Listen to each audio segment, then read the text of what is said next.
Kenyatta akakuwa president. Alafu akakupatia kazi. Sasa wewe umekuwa mkubwa, umekuwa na kiburi. Na unajipiga kifua. Ati wewe ni bwana kubwa. Si wazungu walikuwa hapa na wakaenda? Power is very temporary.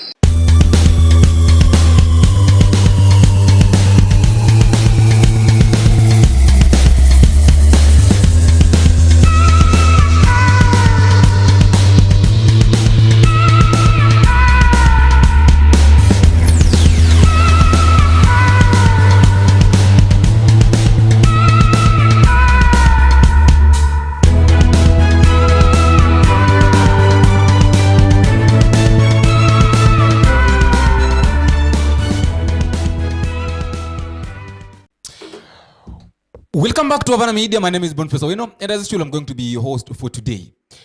I've been looking at the way things are moving on, or the way things are happening in this country. And I've come into a conclusion, I personally have come into a conclusion that it will be very difficult for President William Samoei Ruto to win the trust of Kenyan people. Either if at all he will manage to be the president, he will still maintain to be the president of the Republic of Kenya up to 2027, or maybe he will not manage to reach that. Maybe he will evacuate the office in between this period of time. But it is going to be very difficult for him to win the trust of Kenyan people. Not only now, okay, you know, we've been talking about RUTO, the people of Mount Kenya not trusting RUTO, the people of Luo Nyanza not trusting William Ruto, the people of Mombasa not trusting William Ruto. But right now, everybody in this country is not trusting William Ruto. And you know, if it reaches a point of you can say something, and then 90%. And then people knows that 90% of everything that you've said are lies. It is very difficult now to convince these people again that you are telling them the truth. But that is not what I want us to talk about. Before we jump into our discussion, I would like to appreciate those who are giving us the support, because without the support, this channel cannot grow. And I will also like remind you that if you're meeting for the first time, please don't forget to click the subscribe button. You can also like and share. Also tell me what you think, where you are, and how these videos are reaching you. Because as I normally say, that feedback is normally the key thing in any form of communication. Thank you very much for giving your support. Thank you very much for the support that you're giving me. And now I'm seeing that we are probably before the end of the month, or maybe before date 5, we'll be at 11,000. Something that is very much encouraging. I really appreciate you very much. Thank you. May God bless you. Jumping back to our discussion, I was saying that William Ruto now, it is going to be very difficult for William Samoei Ruto, the president, to win the trust of the Kenyan people. Now, today we know very well that the Kenyan Gen Z decided now that their target was to occupy the State House. Yesterday, there was a motion to deploy Kenyan KDF, the KDF, Kenya Defense Force, into the streets of Nairobi, in which it was passed. And today in the morning, the Kenyan Defense Force was deployed in the streets of Nairobi. Something that shocked me is that, it was very much shocking to see the protesters, the peaceful protesters, let me say that, the peaceful protesters, marching with the military while getting into CBD. It is very much shocking. And that one shows that I think that one sent a message to these KDF officers that these protesters are very peaceful. They have got no problem with anybody because they didn't carry anything. They were just like that. That one sense, I wanted to watch the way these people were being received when they were entering Nairobi CBD. And then I come back so that we can get deep into this discussion of the reasons why these people were very happy seeing the KDF entering Nairobi CBD. Watch this.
must go!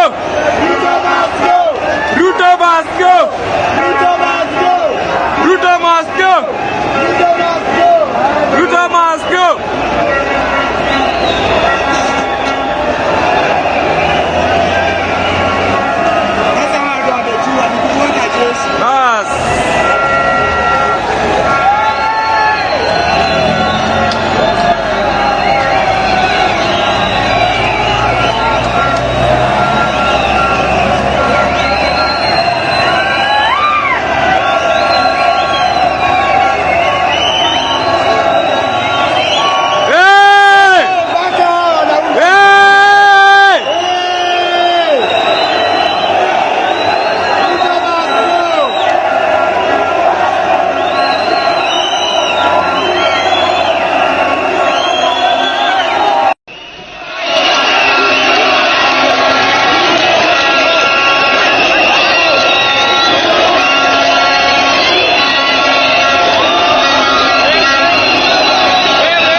The reasons why these people were celebrating is because they feel there is this feeling. Let me call it. There's this feeling. These people feel like they are safe in the hands of the KDF, because one, the KDF officers cannot just shoot anyhow. That is the one thing that I know that Kenya Defence Force officers don't just shoot anyhow. Kenya Defence officers, they cannot harass anybody, not unless now otherwise. They cannot, and then they don't just give in to any order that they're given unless otherwise. So the demonstrators knew very well that with the police, in fact, that is why they were even celebrating when the KDF were entering town, because they know that with the Kenya Defence Force, they can do their things peacefully. And that is why they were even singing, chanting their songs, welcoming them, saying that Ruto must go. And imagine singing Ruto must go, and even the KDF does not even bother. It shows how mature the Kenya Defence Force is more than the police. With the police, I was watching. There was this police officer who was beating one of the protesters. So that one tells you that.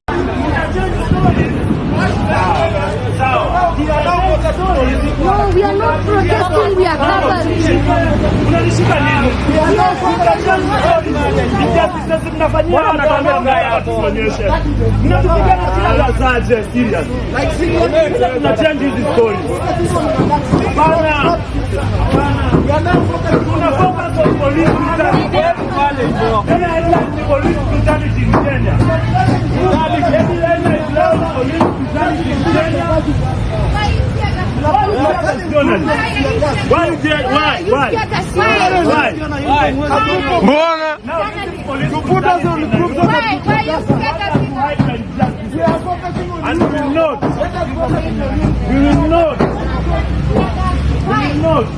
Gombe kai mahali alafu turudie kia gazabu. Ah bana. Fanya na boka na wewe ni shida sana.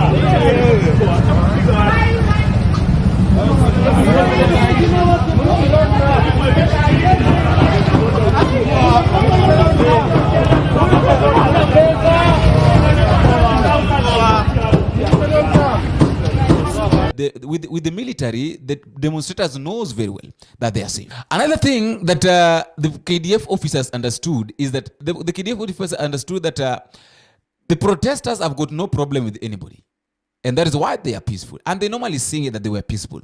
The only problem that these protesters, these demonstrators have is William Ruto. And that is why they keep on singing, Ruto must go. You know, suppose they had got a problem maybe with the forces. Suppose maybe they had a problem with these people. I was asking myself, when I was watching them entering CBD, I was asking myself that what really happened on Thursday when they were told to shoot the people in Githurai. That is what I've been asking myself. That why would they allow themselves then to be used to kill over 215 people in Githurai? And yet today, the same people that they were, imagine the same people that they were shooting. The same people that they were shooting on Thursday, on Tuesday, are the people that are welcoming them when they are entering CBD. So that one shows you how mature these Gen Zs are. And there is something that I think, but this one I'll talk about in the next video. This issue that RUTO talked about, the criminals. I'll explain to you the real criminals that RUTO was talking about, because what I know is that Gen Zs, they were not criminals. These people, these demonstrators, this one has been the peaceful demonstration we've ever had, and not only in Kenya, all over the world. This one has been the peaceful demonstration that people have ever had. And everyone is commending, and I really appreciate what the Gen Zs have done. I really appreciate what these people have done. They've demonstrated peacefully without attacking anybody. In fact, today I was watching. There was one of them, one person who came in and stole a phone, who was trying to steal a phone, and they reported. They even took him to the policemen who were around.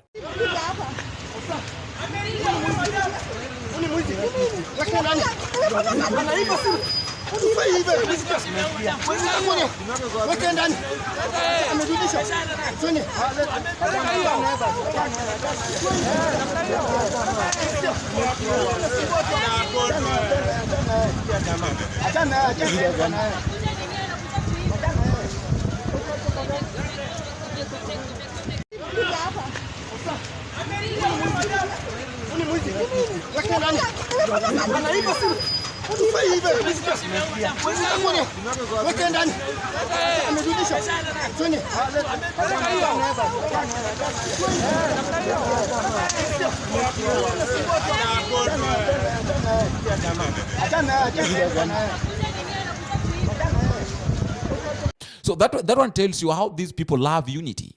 They don't want to disturb anybody's property. In as much as maybe now the goons came in, now the people the president was talking about came in maybe to like the Gen Zs are bad, or maybe to tarnish the names of the Gen Zs, saying that they are criminals. But that one aside, because I'll talk about in the next video after this.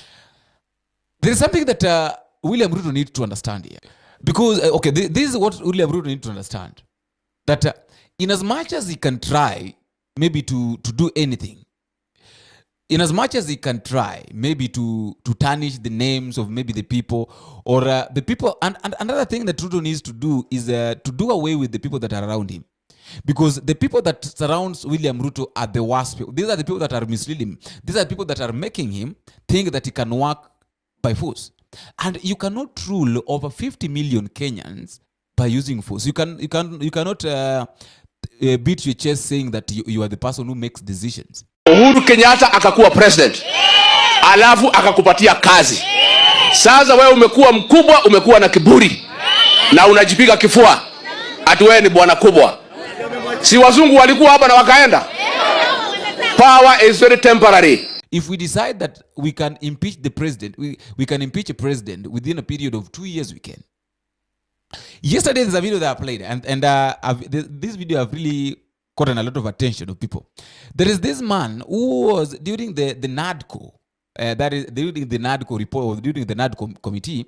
This guy said that the MPs of the members of parliament have got no authority, or they don't have any room to impeach a president, or maybe to organize the impeachment of a president, but the people has.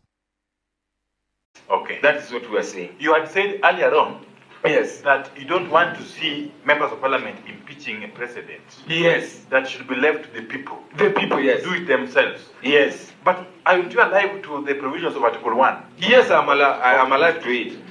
That allows the public, the people, Yes. power Yes. to elect their representatives. The wording which is used in that given article, Learned Council, if I may, if you look at the sovereignty of the people, it says that all sovereign powers belongs to the people of Kenya and shall be, underline the wording shall, mandatory, be exercised only in accordance with this constitution. The people may, optional, may, optional. That is it, Your Honor. No, complete it. May exercise their sovereignty power either directly or through their democratically elected. So the wording, the conjunction may, I apply one. Thank you very much. Yes. And I think that is a plain language. So because, okay, we know very well that right now, our MPs can never be trusted. They cannot be trusted. People like Kimani Ichung'wah. In fact, I'm even wondering what the people that Kimani Ichung'wah, the constituency where Kimani Ichung'wah is, what they're waiting for with this guy. Because if there is one person who is misleading William Samoei Ruto, is Kimani Ichung'wah. We have got Kimani Ichung'wah. We have got Kithure Kindiki. We have got people like Ndindi Nyoro. Though some people don't want to talk about Ndindi Nyoro, but Ndindi Nyoro is another person, another puppet. We also have we have a lot of people. We have people like Oscar Sudi. We have a lot of them. A lot of them. Kimani Kuria. We have a lot of. But all these people, what I know that all these people, they're going to face the consequence of them supporting these bias or this corrupt regime. I've also seen in Kisumu State House, the demonstrators were negotiating with the policemen, and they were told, imagine the policemen are telling them that, okay, you can strike, we have allowed you maybe to demonstrate, but don't come beyond. They have been given an area. It's like there's a boundary that you can demonstrate up to that end, but don't cross over. And they are accepted. I wanted to watch this.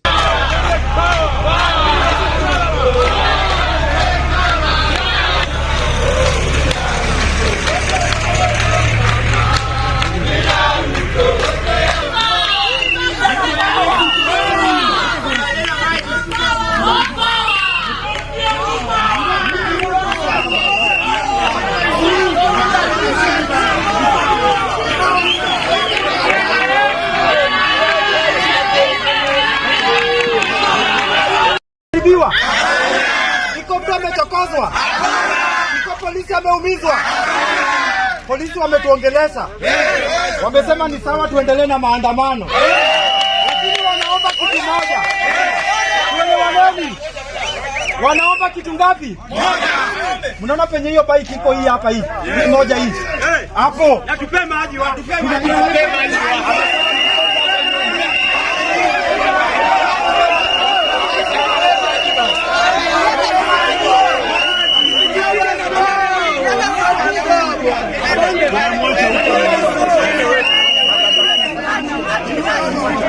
And these people agreed to do as the policemen told them. So that one tells you that when there is someone who can listen to these guys, it is very easy now for the cooperation between the demonstrators and the police officers. Because the main problem here is not, in fact, they were even saying that right now the problem is not even the financial bill.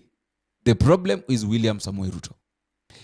That is all I have for today, and I don't know what to think. I would also like to listen to your comment in the comment section. And until we meet again, I've been your host, Boniface. Bye-bye.